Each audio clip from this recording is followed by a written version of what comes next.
Tube Tamil. Iran அமெரிக்க Israel போர் 24வது தினம். பொறி கக்கிய திருப்பங்களின் முக்கிய 5 தகவல்கள். யுத்தத்தை 5 தினங்கள் யுத்தத்தை நிறுத்துவதாக அறிவித்த டொனால்ட் ட்ரம்ப் ஒரு வடிகட்டிய பொய்யர். அவர் மரியாதைக்கு உரிய ஒருவர் அல்ல. அவருடைய பேச்சை கேட்கின்ற நிலையில் ஈரான் இல்லை என்று கூறி தொடர் தாக்குதல்களை நடத்தி இருக்கின்றது ஈரான். டொனால்ட் ட்ரம்ப் பெருமைக்குரிய மனிதர் அல்ல. ஈரான் பாராளுமன்றத்தினுடைய உதவி தலைவர் அலி நெக்சாட் அல் ஜசீராவிற்கு வழங்கிய பேட்டியில் காலை தெரிவித்திருக்கின்றார். ஈரானுக்கும் அமெரிக்காவிற்கும் இடையே திரை மறைவில் பேச்சுக்கள் நடைபெறுவதாக கூறினாலும் அவற்றையெல்லாம் முறியடிப்பது போல டொனால்ட் ட்ரம்பை ஏற்று ஓர் இடத்திற்கு சென்றால் கடைசியில் ஆபத்தில் முடியும் என்பதனால் ஈரான் ரப்பர் ஸ்டாம்பை குத்தி இவர் திருந்தவே மாட்டார் என்கின்ற இடத்தை நோக்கி நகர்ந்து கொண்டு இருப்பது காலை செய்தியின் முதலாவது முக்கிய செய்தியாக இருக்கின்றது. ஈரானுடன் பேசுவதாக கூறப்படுவதில் ஒரு சில உண்மைகள் இருப்பதை மறுக்க முடியாது. ஆனால் அவை உண்மையான பேச்சுக்கள் அல்ல. அருகில் இருந்து பல நாடுகள் தங்களுக்குள் பேசுகின்றன. ஈரானிடம் சில விவகாரங்களை விசாரிக்கின்றனவே அல்லாமல் போர் நிறுத்தத்திற்கான ஒரு பேச்சை கொண்டு வரும் இடத்தில் யாரும் முன்னேறவும் இல்லை. தி கார்டியன் இது பற்றி இன்று காலை எழுதுகின்ற பொழுது சில சம்பவங்கள் நடைபெற்றிருக்கின்றன. ஈரான், இஸ்ரேல், அமெரிக்கா ஆகிய மூவரையும் தூக்கி ஒரு மூலையில் வைத்துவிட்டு இந்த போர் கட்டுமீறி போய்விட்டது. சாரதி இல்லாத குதிரை வண்டி போல நாலாபுறமும் சுழன்று கொண்டிருக்கின்றது. இந்த நிலையானது அயல் நாடுகள் எல்லாவற்றையும் எரித்து சுடுகாடாக மாற்றிவிடும். எனவே நாங்கள் மௌனமாக இருக்க முடியாது. இதில் தலையிட வேண்டும் என்று மத்திய கிழக்கு நாடுகள் பேசுகின்றன. அதனால் நாங்கள் வலுக்கட்டாயமாக உள்ளே நுழைந்து பேசுகின்றோம் என்று எகிப்து கூறியிருக்கின்றது. ஹோர்முஸ் நீரிணை என்பது ஈரானுக்கும் அமெரிக்காவுக்கும் இஸ்ரேலுக்கும் உரியதல்ல. அது தடுக்கப்பட்டதனால் வருகின்ற வலிகளை உலகம் முழுவதும் சுமந்து கொண்டிருக்கின்றது. ஆகவே ஹோர்முஸ் நீரிணை என்பதை அப்படியே தூக்கி போருக்கு வெளியால் வைத்துவிட்டு அதை இயல்பு நிலைக்கு கொண்டு வர வேண்டும் என்று ஓமான் நாட்டினுடைய வெளியுறவுத்துறை அமைச்சர் தன்னுடைய பேச்சுக்களை முடுக்கி விட்டிருக்கின்றார். பாகிஸ்தான் நாடு திடீரென இந்த விவகாரத்தில் முன்னணி வகித்திருக்கின்றது. பாகிஸ்தானினுடைய இராணுவ தலைவர் அசீம் முனீர் நேரடியாக பேசியதன் பின்னர் அமெரிக்க அதிபருடன் தொலைபேசி வழியாக தொடர்பு கொண்டு இதில் ஒரு சீர்தன்மையை தம்மால் உருவாக்க முடியும் என்றும் இதற்கு பாகிஸ்தான் மத்தியஸ்தம் வகிக்க விரும்புவதாகவும் கூறியதாக அந்த செய்தி கூறுகின்றது. இது தவிர கட்டார், துருக்கி, எகிப்து, இந்தியா என்று பல தரப்பும் இந்த விவகாரத்தில் ஈரானுடன் தங்களுக்கு இருக்கும் நட்பை ஆதாரமாக வைத்து பேசிக் கொண்டிருக்கின்றன.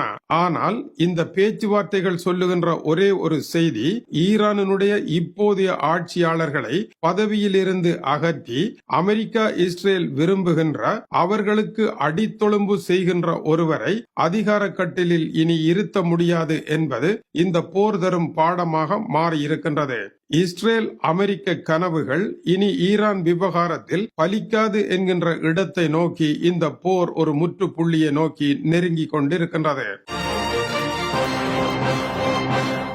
கடந்த 24 மணி நேரங்களில் இரண்டாவது முக்கிய செய்தி, நாம் நினைப்பதை போல போர் என்றும் நின்றுவிடவில்லை. போர் தொடர்ந்து கொண்டிருக்கின்றது. நேற்று இரவு முழுவதும் மத்திய கிழக்கு தூங்க முடியாத தூங்க நகரங்களாக இருந்திருக்கின்றது. ஈரானுடைய ஏவுகணைகள், ஆளில்லா விமானங்கள் தொடர்ந்தேர்ச்சியாக தாக்குதல்களை நடத்தி கொண்டிருந்ததாக கூறப்படுகின்றது. ஆகவே ஈரான் தன்னுடைய நாட்டினுடைய அணுசக்தி கட்டமைப்பின் மீது இஸ்ரேல், அமெரிக்கா நடத்திய தாக்குதலுக்கான பதிலடியை தொடர்ந்து கொடுத்து கொண்டிருக்கின்றது. இஸ்ரேலினுடைய ஹைபா நகரத்தில் தாக்குதல் நடைபெற்றிருக்கின்றது.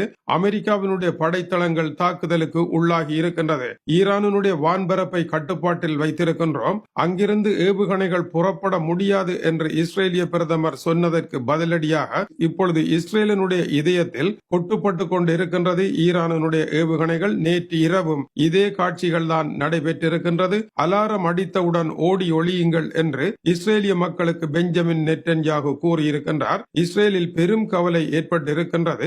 இஸ்ரேல் பல அடுக்கு பாதுகாப்புகளை போட்டு அயன் டாம் என்கின்ற ஏவுகணை எதிர்ப்பு பீரங்கியினால் இதுவரை நடத்தி வந்த தாக்குதல்களில் பலத்த ஓட்டை விழுந்திருக்கின்றது. அதற்கு உள்ளால் ஈரானுடைய ஏவுகணைகள் நுழைந்து கொண்டிருக்கின்றன. இஸ்ரேலினால் தடுக்க முடியவில்லை. இதே நிலைதான் மத்திய கிழக்கு நாடுகளிலும் ஏற்பட்டிருக்கின்றது.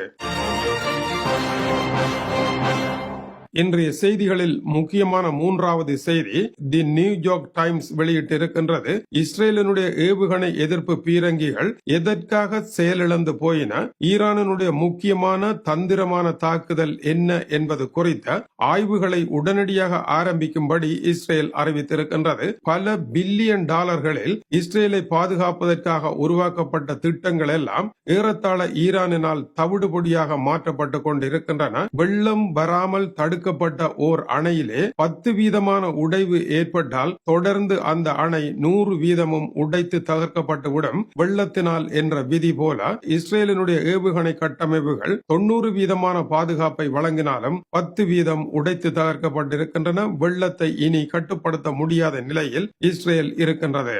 மேலும் இஸ்ரேலும் அமெரிக்காவும் இழைத்த மிகப்பெரிய தவறு, அமெரிக்கா வெனிசுலா போல மிக விரைவாக ஈரானை வீழ்த்திவிடும் என்று இஸ்ரேல் கருதியது. மிக விரைவாக ஈரானை இஸ்ரேல் வீழ்த்திவிடும் என்று அமெரிக்கா கருதியது. அவரை நம்பி இவரும் இவரை நம்பி அவரும் வெனிசுலாவை முன்னுதாரணமாக வைத்து கையில் இருக்கும் ஏவுகணைகளை எல்லாம் ஏவி தீர்த்து விட்டார்கள். இப்பொழுது அதிக விலை கூடிய ஏவுகணைகளே மிகுதியாக இருக்கின்றன. ஈரானுடைய மிக மலிவான ஆளில்லா விமானங்களுக்கு இவற்றை ஏவுவதாக இருந்தால் ஆற்றில் புலிகரை வேலையாக மாறிவிடும். இஸ்ரேல் அமெரிக்கா இருவரும் ஏழையாக போவதற்கு அதுவே பாலமாக அமைந்துவிடும் என்பதனால் பெரும் கவலை ஏற்பட்டு இருப்பதாக தெரிவிக்கப்படுகின்றது. இஸ்ரேல் ஏவுகணைகளை சிக்கனமாக பாவிப்பதனால் இப்பொழுது இஸ்ரேலினுடைய இதயத்தில் ஈரானுடைய ஏவுகணைகளும் ஆளில்லா விமானங்களும் விழுந்து கொண்டிருக்கின்றன. இஸ்ரேலிய மக்களுக்கு 100% பாதுகாப்பு வழங்க முடியாது என்ற நிலை ஏற்பட்டு இருப்பதனால் அவர்கள் கிராமங்களை நோக்கி ஓடிக்கொண்டிருக்கின்றார்கள். இது முக்கியமான செய்தியாகும். நான்காவது, இந்த போரில் ஒரு புதிய அணி பிறக்கின்றது. வளைகுடா நாடுகள் அமெரிக்காவுடன் இணைந்து ஈரானுக்கு எதிரான போரை ஆரம்பிக்கலாமா என்று ஓர் உரையாடலை திரைமறைவில் ஆரம்பித்திருப்பதாக வால் ஸ்ட்ரீட் ஜேர்னல் எழுதுகின்றது. இதில் சவுதி அரேபியா கூடுதலான கவனம் எடுத்திருப்பதாகவும் கூறப்படுகின்றது. தொடர்ந்து தாக்குதலை நடத்துவதனால் தங்களுடைய உல்லாச பயண கைத்தொழில் வருமானம் அடியோடு படுத்துவிட்டது. விமான சேவைகள் பறக்க முடியாமல் அதனால் வருகின்ற வருமானம் அப்படியே காற்றில் கரைந்து விட்டது. நாட்டின் எரிபொருள் கட்டமைப்புகள் தாக்குதலுக்கு உள்ளாவதனால் இந்த நாடுகள் பெரும் பணக்காரர்களாக இருப்பதை விரும்பாத ஈரான் தங்களுடைய செல்வத்தை இந்த போரை காரணம் காட்டி தந்திரமான முறையில் அளித்து வருகின்றது என்றும் கருதுகின்றார்கள். ஆகவே இனிமேல் பொறுமை கடைபிடிக்க முடியாது என்ற நிலைக்கு வந்திருப்பதாக தெரிவிக்கப்படுகின்றது. ஆனால் இதிலும் ஓர் ஆபத்து இருப்பதாக அஞ்சுகின்றார்கள். இந்த பணக்கார நாடுகளில் எல்லாம் ஆர்ப்பாட்டங்கள் இன்னமும் கிளம்பவில்லை. இந்த சர்வாதிகார ஆட்சியாளர்களை ஓரம் கட்டி ஜனநாயக ஆட்சி ஒன்றை கொண்டு வருவதற்கு அந்த நாட்டில் இருக்கின்ற மக்கள் விரும்புகின்றார்கள். அதற்கான போராட்டம் காத்திருக்கின்றது. காகம் இருக்க பனம்பழம் விழுந்தது போல விழக்கூடிய அபாயம் இருக்கின்றது. காகத்தை இருக்க விடாமல் தடுக்க வேண்டுமாக இருந்தால் இந்த போரில் அடியை தாங்கி பல்லை கடித்துக் கொண்டு இருப்பதை தவிர வேறு வழியற்ற நிலை இருப்பதனால் அந்த நாடுகள் அமைதி காக்கின்றன. ஈரான் மீது தாக்குதலை நடத்தினால் உள்நாட்டில் ஆட்சியாளர்களுக்கு எதிராக எதிர்ப்பு கிளம்பும். அப்படியொரு எதிர்ப்பையும் லிபியா, எகிப்து போன்ற நாடுகளில் ஏற்பட்ட ஆட்சி மாற்ற சரிவுகள் போன்ற சரிவுகள் அங்கும் வரலாம் என்ற அச்சத்தினால் இரண்டில் எதை செய்வதென்று தெரியாத தடுமாற்றத்தில் அவர்கள் இருக்கின்றார்கள். அடுத்தபடியாக சவுதி அரேபியா ஆசிய நாடுகளுக்கான எரிபொருள் ஏற்றுமதியை குறைக்க இருப்பதாக அறிவித்திருக்கின்றது. ஏனென்றால் கோர்முஸ் நீரிணை மூடப்பட்ட காரணத்தினால் புதிய வழி ஜன்பு துறைமுகத்தினால் அனுப்பி கொண்டிருந்தார்கள். ஆனால் இன்றைய உலக தேவை எல்லாவற்றையும் பூர்த்தி செய்யக்கூடிய அளவிற்கு அந்த வழியால் எரிபொருளை கொண்டு செல்ல முடியாது என்பதனால் எரிபொருள் ஏற்றுமதியை குறைக்க இருப்பதாக அதிர்ச்சி செய்தி வெளியிட்டிருக்கின்றது. இது ஆசியாவிற்கு பலத்த நெருக்கடியாக மாறப்போகின்றது. இன்றைய ஐந்தாவது முக்கிய செய்தி ஆசிய நாடுகளினுடைய ஆபத்தான நிலை. டொனால்ட் டிரம்பினுடைய கருத்தை நம்பி எரிபொருள் பிரச்சனை முடிந்தது என்று பங்கு சந்தையில் மாற்றமும் எரிபொருள் விலையில் வீழ்ச்சியும் காணப்பட்ட ஆசியா அது உண்மையான யுத்த நிறுத்தம் அல்ல, அது பொய்யான வசனம் என்று இப்பொழுது உணர்ந்து கொண்டதனால் ஜப்பான் நாட்டினுடைய பிரதமர் சனே தக்காச்சி அவசரமாக ஜப்பானில் ரிசர்வில் வைக்கப்பட்டிருந்த எரிபொருளை இந்த மாத முடிவில் திறந்துவிட இருப்பதாக இருப்பதாகவும் பங்குச்சந்தை உட்பட சகல காரியங்களும் ஜப்பானின் ரிசர்வில் இருக்கும் ஆயிலின் மூலமாக தீர்க்கப்படும் என்றும் அவர் குறிப்பிட்டிருக்கின்றார். எனவே மத்திய கிழக்கையோ அமெரிக்காவையோ இனி நம்பி இருக்க நாங்கள் தயாரில்லை என்பது சனே தக்காட்சியினுடைய நிலை. தென்கொரியாவினுடைய 70% எரிபொருள் இதே கோர்முஸ் நீரிணை வழியாக வருவதனால் பெரும் நெருக்கடி ஏற்பட்டிருக்கின்றது. தென்கொரியாவினுடைய பிரதமர் கிம் மின் சோக் சீனாவிற்கு விஜயம் செய்ய இருந்தார். அந்த விஜயத்தை அவர் நிறுத்தி இருக்கின்றார்.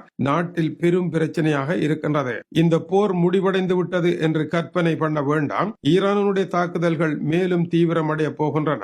எனவே இஸ்ரேலில் இருக்கின்ற சீனர்கள் எல்லாம் எல்லோருமே உடனடியாக இஸ்ரேலை விட்டு வெளியேறி விடுங்கள் என்று இஸ்ரேலில் இருக்கின்ற சீன தூதரகம் அறிவித்திருக்கின்றது. எனவே போர் முடிய போவதில்லை, இனிமேல் தான் அது வேகம் எடுக்க போகின்றது என்பதை இதுவரை அமைதியாக இருந்த சீன தூதரகம் இப்பொழுது எடுத்திருக்கும் நடவடிக்கையால் உணர முடிகின்றது. இந்தியாவினுடைய பிரதமர் நரேந்திர மோடி அவர்கள் 53 லட்சம் மெட்ரிக் டன் அளவிலான எரிபொருள் தங்களுடைய கைகளில் இருப்பதாகவும் 41 நாடுகளில் இருந்து தாங்கள் எரிபொருளை இறக்குமதி செய்து கொண்டிருப்பதாகவும் கூறியிருக்கின்றார். சீனாவிலும் பெட்ரோல் விலை மிக மோசமாக சென்றிருப்பதனால் சீன அரசு தன்னுடைய கல்லாப்பட்டியை திறந்து மானியம் வழங்கி பெட்ரோல் விலையை ஓரளவு கட்டுப்பாட்டில் வைத்திருக்கின்றது. ஸ்ரீலங்காவில் இருந்து வந்திருக்கும் செய்திகளின்படி நாட்டில் எரிபொருளை எப்படி சிக்கனமாக பாவிப்பது என்கின்ற வழிகாட்டலை ஸ்ரீலங்கா அரசு மேற்கொண்டிருப்பதாக அந்த நாட்டினுடைய செய்தி தெரிவிக்கின்றது. இப்படி உலகம் முழுவதிலும் எரிபொருளை சிக்கனமாக பாவிக்க வேண்டிய நிலை